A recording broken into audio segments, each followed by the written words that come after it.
Why American food is banned in Europe.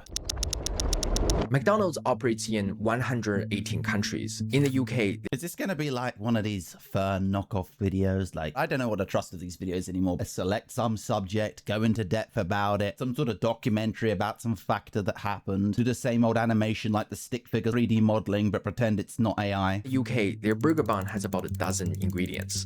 But in the US, the same bun has over 25. And up until 2016, one of those ingredients was a dough conditioner that's also used to manufacture yoga mats and shoes. They put literal material that's used to make shoes into a burger. Yeah, we better lock in. And the CEO of McDonald's just went viral recently, eating one of these burgers. Yeah, but wasn't this just like playing it up? We should get the CEO on the screen, right? What we're going to do is we're going to have him eat the burger and he's going to repulse by it. This is going to make it go viral. Do you seriously think PR teams are not capable of doing that? It's just like an attempt to go viral, which obviously worked. Also, he's probably rich and wealthy, so why would he ever want to enjoy this slop, right? On camera, calling it Enjoy. the product. I will tell you this though, like every time I have McDonald's, who are we kidding? It doesn't even taste like chicken. The entire Because then you eat real chicken, you're like, oh my god. calling it the product the entire time. Product. Not the burger, not That's intentional way of going viral. Aren't all fast food restaurants suffering right now because they've priced everyone out, priced working class, lower class people out of it? Burger meal used to cost like in America like $6 or $7, and now it costs like $15. Now it costs like 15, 16 pounds just to get a simple large meal. not the food, the product. And honestly, that might be the most accurate description of American food right now, because there are over 3,000 additives approved in the US that are restricted or banned in other developed countries.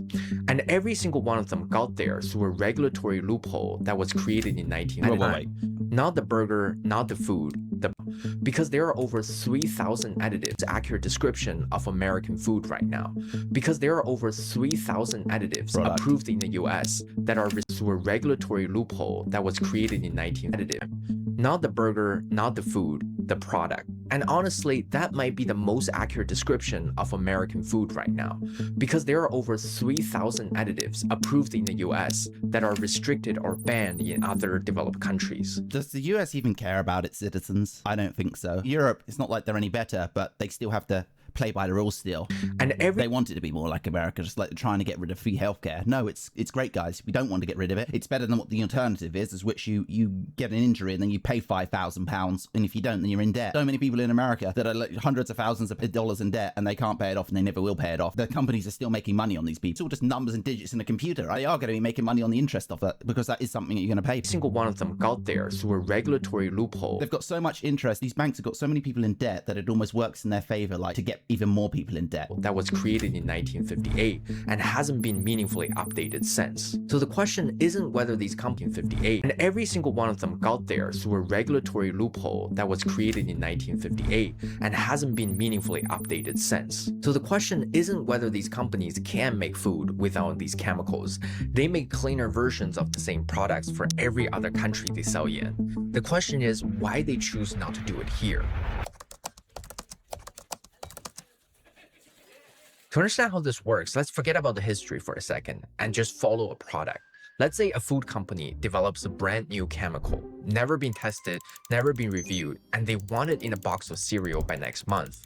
Let's call it Compound X. Here's what happens. The company would hire a panel of scientists. The interesting thing with him saying this is, isn't there another thing with fast food foods, is that they hide the addictive qualities in certain chemicals or chemical compounds, and that's the thing that they're really trying to protect, the nature of making the food addictive, so you go back and get it. That probably first started with sugary drinks. Didn't they used to put like Coke in Coca-Cola? It's fucking insane that they just used to put a drug that's now illegal, part of the process of making people more addicted to the drink. The company would hire a panel of scientists to review the safety data on Compound X. Many of these scientists have financial ties to the company paying them.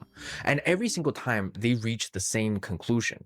Compound X is generally recognized as safe, or GRAS. Yeah, food I want to be eating, I want that to be categorized as generally recognized as safe. Can we just be eating carrots and chicken that's been bred and fed on a farm? Can we just be educated and taught how to cook actual food? No, they don't want that because that puts them closer to the elite. You know what I mean? They don't want that. They want the separation. That GRAS label Oh, it almost spells grass. is so important because it's basically a golden ticket. The Any irony. ingredient that gets classified as GRAS is completely exempt from the FDA's normal approval process. No safety Wow. review, no They lobbied to get this stuff fast-tracked. testing requirements, no waiting period. It skips the entire line. That happened at some point. What we have seen over time is that companies are creating new ingredients, having their own scientists or hiring outside scientists to make their own determinations that an ingredient is safe. And then once they self-declare that their ingredient is safe, they don't have to go through that pre-market process. The FDA created this Yes, that seems like a good idea. We're going to figure out a way of judging ourselves. That way we can never be wrong. designation in 1958. And it was originally meant to cover things like salt, vinegar, and baking soda. Right, back when things were reasonable, back when you can commit outrageous crimes and still get elected as a politician. Stuff nobody Back when people actually had some game sense, they had some critical thinking. And then they realized that and they realized, oh no, we've got to dumb everybody down. And now we're in the world that we are in now. needed to test because humans had been eating You know, the biggest thing recently was Han Bondi or whatever getting on screen saying, oh, these files, they don't exist, after she just said that they exist and they've already been released. And you can see how it's all manufactured because they've redacted any useful information, obviously signaling we are going to do things on islands and gonna eat and ain't nothing gonna happen about it. it for centuries.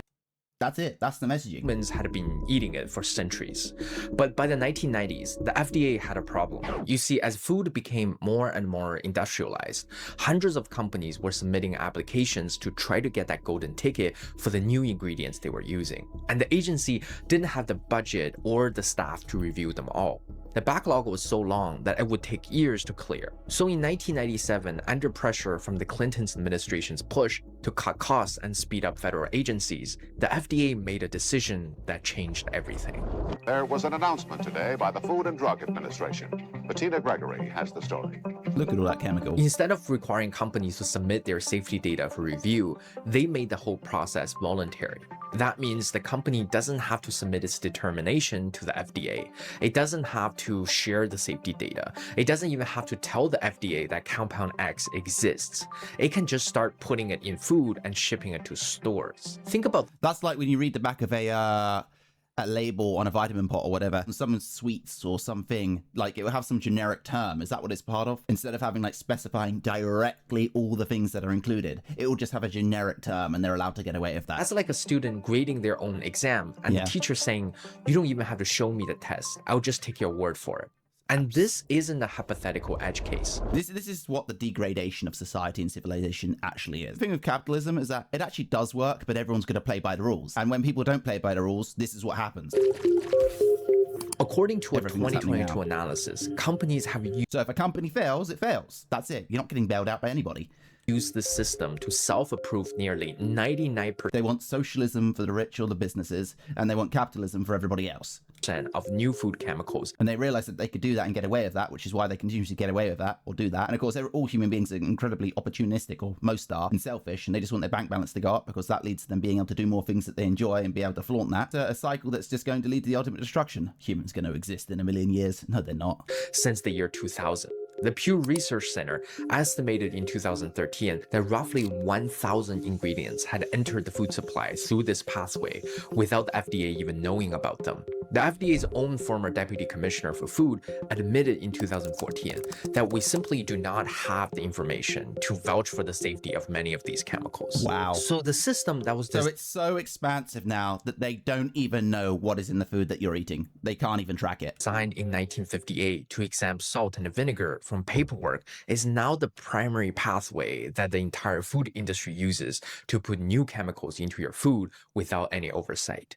And this is where you start to see why the same food tastes different depending on which country you buy it in. Yeah, this is why one of my main goals in life is to not homestead, but at least grow my own vegetables and maintain a nice garden and even get like a side greenhouse. I saw this house once that had like a greenhouse on the side of the house and it has like a tree going through the top. So it was obviously an outdoor building. It was also like a greenhouse sort of thing. So you can grow orange trees in there. You know what I mean? That's crazy.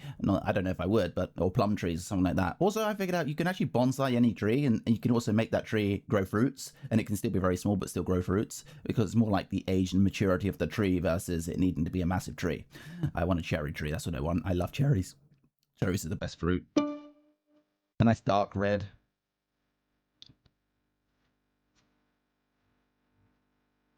Take a mac and cheese from Kraft, for example. For decades, the US version got its color from something called Yellow 5 and Yellow 6.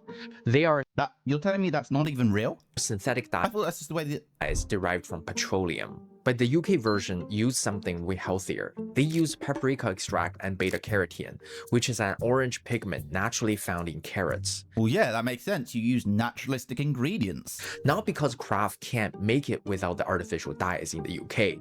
It's because in Europe, Yellow 5 and Yellow 6 dyes requires a mandatory warning label that reads, may have an adverse effect on activity and attention in children.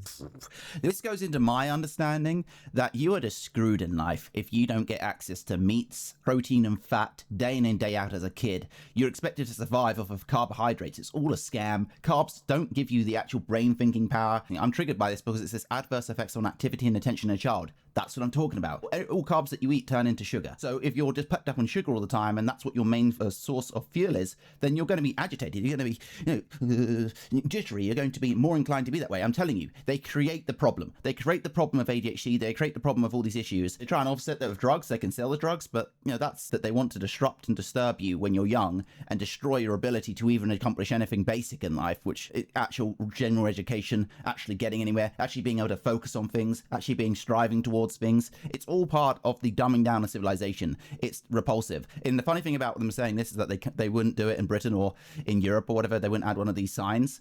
Is that you're assuming people are even going to read these signs anymore, and that's probably doubly on top of everything else. That's like part of the thing as well, is that people don't pay attention to warning signs or these things anymore. They don't read anymore. They don't care anymore. Bullshit they're doing. It's fucking crazy. I think more people are just becoming aware that they're treated like cattle. They are cattle, but it's unfortunately in the wrong way. You should be rising up against the people that are actually causing these problems, and not just fixating on the things that they want you to fixate on type of thing. Warning on the box, Kraft just formulated for the European market. But in the US, no warning is required, so the artificial version stays on the shelf. Another good example is the popular drink Mountain Dew. It contains brominated vegetable oil in America, a pretty bad oil for your heart, but not in Europe or Japan because they're banned in those countries. Bread products across dozens of American brands contain potassium bromate, a dose strengthener banned in Canada, the UK, the EU, China, and Brazil because research linked it to kidney damage and cancer in animal studies. Wow. California banned it in 2023, but at the federal level, it's still approved, which means a chemical that most of the developed world considers unsafe is sitting in the bread aisle of grocery stores in 46 out of 50 American states. Wow.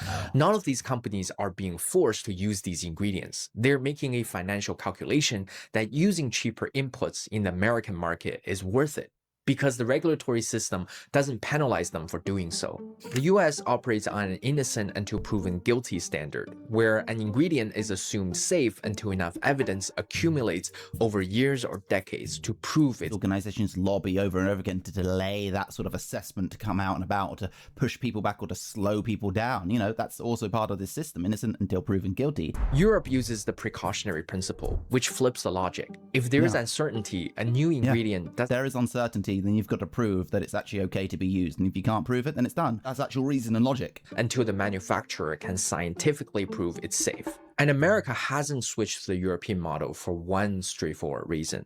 Both sides benefit from keeping it the way it is. For the FDA, reviewing every new additives would take years per ingredient and require a budget that they don't have. The food companies, it's even simpler. Why spend millions on independent safety testing and wait 2 years for FDA approval when you can pay a fraction of that to certify food safety yourself? Back in 2010, when one company was questioned by the FDA about the safety of an ingredient called theobromine, they simply withdrew their voluntary notification, hired an independent contractor to declare it safe anyway. Yes, man. And kept using it. The FDA had no mechanism to stop them. The agency can't afford to enforce stricter rules, and the industry has no financial reason to. So there's chemicals that are literally just killing people, and because no one can afford to take them to court or to prove it, it's just the assumptions just made that the foods that are being eaten aren't the things that actually killing people and giving people cancers. Bottom of society, people are going to be eating most of this slop food. They can't rally and can't protest these things, going around in a cycle. Mercury in fish, isn't it like icebergs melting that have this radiation from the Tsar bomb test locked into ice? ice that's now melting into the world's part of the world's fish supply. So everyone's basically going to be exposed to radiation from a bomb that dropped 60 years ago, whenever it was. That's how a loophole stays open for almost 7 decades. The GRAS loophole is basically a multi-billion-dollar subsidy for whoever can exploit it most creatively. And the companies exploiting it the best are the ones you've never heard of. Goodyear Kitchen. Look at all that fruit, look at all that veg, but is it chemically induced or is it actual natural? Go to your kitchen right now and pick up the first packaged food you see. Could be a bag of Doritos, a can of Coca-Cola, a cup of yogurt, or a box of Cheerio. Flip it over and look at the ingredient list. Somewhere on there, you are almost guaranteed to see 2 words. Hey, I said this earlier. I literally said this. What did I fucking tell you? I told you, generic ingredients. This is what they use to get away with it all. Natural flavors. There's literally so many products inside of that phrase. That phrase is doing a lot of work because in most cases, the formulation behind those 2 words wasn't created by the brand on the front of the box. There are 3 major firms that engineer the flavors in almost everything Americans eat. The food brands hire them the way a restaurant hires a chef, except these chefs serve 300 million people and nobody knows their name. The biggest is a Swiss company called Givaudan. The second is an American company called IFF, which stands for International Flavors and Fragrances. And the third is another Swiss firm called Firmenich. Together, they control over 55% of a market worth over $40 billion a year. Givaudan alone holds roughly a quarter of the global market and offers over 2,200 different strawberry flavors in its category. Hold up. Now offers over 2,200 different strawberry 2,200 strawberry flavors, all made and manufactured and tweaked in chemical formulas. And bub.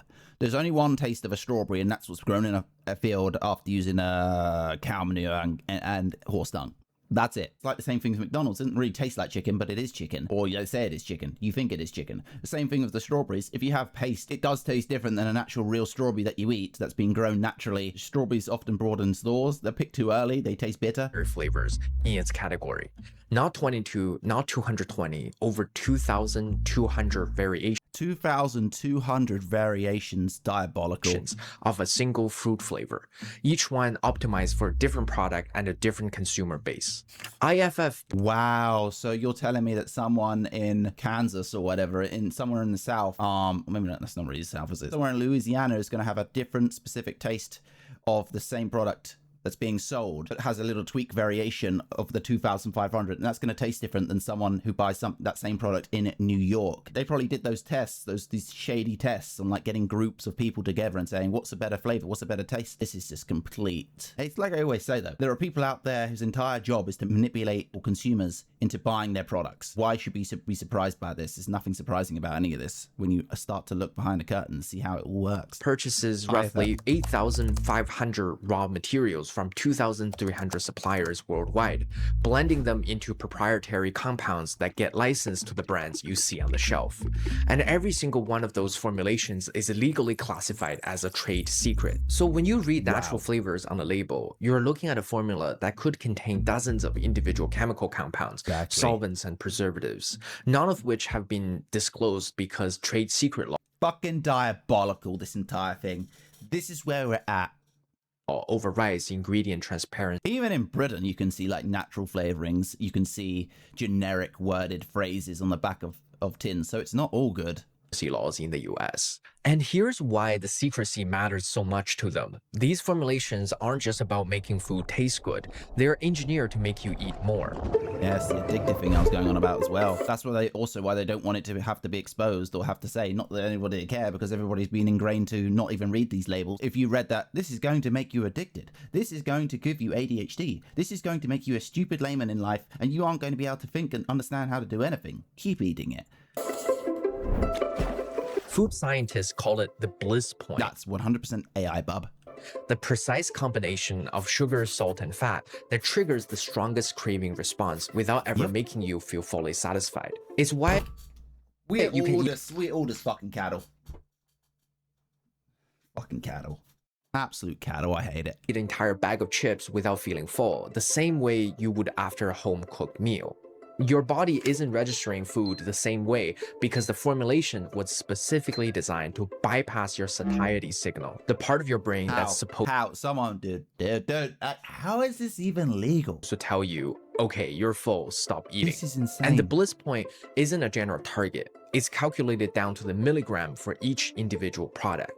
Researchers have found that there is a specific concentration of sugar where the craving response peaks. And if you go even slightly above that concentration, the product starts to taste too sweet, and people would eat less of it. So the flavor company aren't just making food taste good, they're finding the exact mathematical ceiling of how much pleasure your brain can process before it tells you to stop.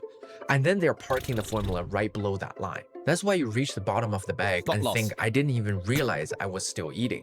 That was the design working as intended. And the reason these companies guard these calculations so aggressively is because getting the bliss point right on a single product can be worth hundreds of millions of dollars in annual sales. Ultra-processed foods built on these formulations now make up nearly 60% of the average American adult's diet. And the number has been climbing up for decades. And studies are now linking high ultra-processed food consumption to increased rates of obesity, type 2 diabetes, cardiovascular disease. That's why everybody's a fatty these days. We can't even control portion control, anything like that. Oh, it's so difficult because we're literally eating and consuming chemicals that bypasses the thing in our brain that tells us, hey bro, you don't need to eat anymore. So even taking out the fact that carbs are just useless and stupid foods, other than in vegetables that don't have this chemical or weren't grown with this chemicals or these chemicals, you're still screwed. You're screwed on an additional level before even like the naturalistic screwing of, well, you're not really going to have that much energy if all you're eating is just empty carbs. Your body is not telling you that you're full and you need to stop eating. That's where we are. And cognitive decline. But the FDA has no regulatory ultra-processed food consumption to increased rates of obesity, type 2 diabetes, cardiovascular disease, and cognitive decline. But the FDA has no regulatory category for ultra-processed. This means the fastest growing segment of the American diet exists in a complete regulatory blind spot. But the good news is that the FDA was directed in 2025 to explore closing the GRAS self-affirmation loophole. But the rulemaking usually takes years, and food industry will lobby against any changes. Lobbying, there we go. This is the cycle. You find the problem, it doesn't matter because other laws and loopholes exist where these companies can take their billions of profit that they get way too much profit, which they don't pay any tax on, blah, blah, blah, because there are already other loopholes to not pay tax. And they use that to lobby because for some reason it's completely fine for companies and corporations to influence the mindset and mentality of millions upon millions of people that then go about voting against their own interests, which would then stop them from being able to ever think, wait, I want better for my life and better for my existence. Can we just start voting for things that are going to change the system to benefit everyone or benefit myself in a healthier way, blah, blah, blah, blah, blah. It's all, we're cattle. We're all fucking cattle. That increase their costs. And we are! Thousands of FDA scientists were fired in April 2025 due to cost-cutting measures. It means the agency now has even fewer resources to enforce the rules it already has. If you want to protect yourself today, here's something you can do the next time you're at the grocery store. Before you put something in your cart, flip it over and count ingredients. If the list has more than 5 ingredients you can't pronounce or wouldn't find in a home kitchen, just put it back. Exioporum competitorum scumpity what's one will actually sound real. If natural flavors appear in the first 5 ingredients, the product nano DNA. Get the hell out of there, Bob. is more engineered than you think. We're all a bunch of little gups to these people. If you really want to know whether what you're buying is safe, check if the same product exists. Oh my god, it's even in cheese. I think I eat Cathedral. It's in the European version. If the European label is shorter, you know that the American version contains things that at least one developed countries decided weren't worth the risk. I'm curious to know what you think about ultra-processed food, and let me know your thoughts in the comments. If you enjoyed this deep dive on food, here's another video where I dive even deeper on a different topic. No wonder the entirety of America is just whipped and snipped. I mean, you just be eating garbage and stuff that's killing you day in and day out, and it's like, hey, that's just what being an American is, the American dream. Thank you so much for watching, and I hope to see you next time. This is a great video, I like that. There is no way in hell that burgers look like that. I've never seen lettuce that is even shaped like that. That is complete bullshit. My god, if an actual burger looked like that at McDonald's, hell, I wouldn't even feel bad about eating out. Even at a high, is that what burgers look like at high-flying establishments? How are they even able to get away with this kind of advertising? It doesn't even use the kind of lettuce that they're showing with.